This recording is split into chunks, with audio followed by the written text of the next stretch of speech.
Кыргызстандын ооруканаларында соңку бир сутка ичинде коронавирустан 4, пневмониядан 42 бейтап каза болду. Бул тууралуу 9 июлда Саламаттык сактоо министрлигинин өкүлү Айнура Акматова билдирди. Коронавирустан көз жумгандар Бишкектеги республикалык клиникалык инфекциялык ооруканада 77 жаштагы эркек, Жайыл аймактык ооруканасында 62 жаштагы аял жана 55 жаштагы эркек, Кызыл Кыя аймактык ооруканасында 68 жаштагы эркек бейтап.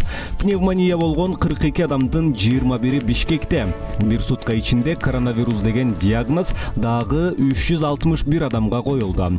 Дарыланып жаткан 70 бейтап айыгып үйүнө чыгарылды. Коронавирус жалпысынан 8847 адамдан табылды. Алардын ичинен 116 бейтап кайтыш болду. 3053 бейтап айыгып чыкты. Пневмония менен март айынан бери 3829 адам ооруканага жаткырылды. Алардын ичинен каза болгондордун саны 319 адамга жетти.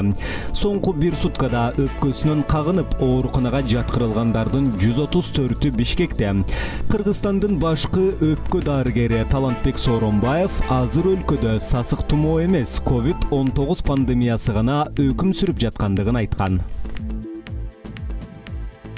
Кыргызстандын Малайзиядагы элчиси Азимбек Бекназаров Малайзиянын падышасы Султан Абдуллага президент Сооронбай Жээнбековдун ишеним грамотасын тапшырды. Сүйлөшүү учурунда Малайзиянын падышасы Азимбек Бекназаровдун малай тилинде сүйлөгөндүгүн белгиледи. Султан 2 Абдулла 7 жыл мурун бир жума иш сапары менен Кыргызстанда жүргөнүн жана жылкынын эти аябай жаккандыгын айткан. Ошондой эле ал кыргыз боз үйүнө суктанаарын билдирди. Жолугушуу Малайзиянын жетекчиси элчинин жубайынын улуттук кийимине кызыгуусу артылган. Азимбек Бекназаров падышаны дагы бир жолу Кыргызстанга расмий сапар менен келүүгө чакырды.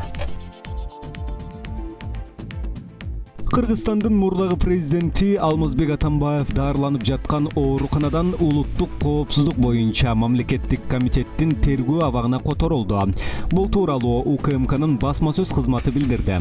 Алмазбек Атамбаевдин ден соолугу жакшы. Бул боюнча атайын дарыгерлердин консилиуму өтүп, Атамбаевди тергөө абагына которуу чечими кабыл алынган. Агалайык Атамбаев УКМКнын тергөө абагына которулду деп айтылат маалыматта. Маалыматка караганда Алмазбек Атамбаев тергөө абагына бүгүн 9 июлда которулду.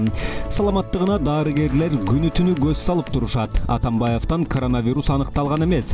Кыргызстандын мурдагы президенти Алмазбек Атамбаев 30 июнда эки тараптуу пневмонияга кабылып, абактан президенттин иш башкармалыгынын клиникалык ооруканасына которулган.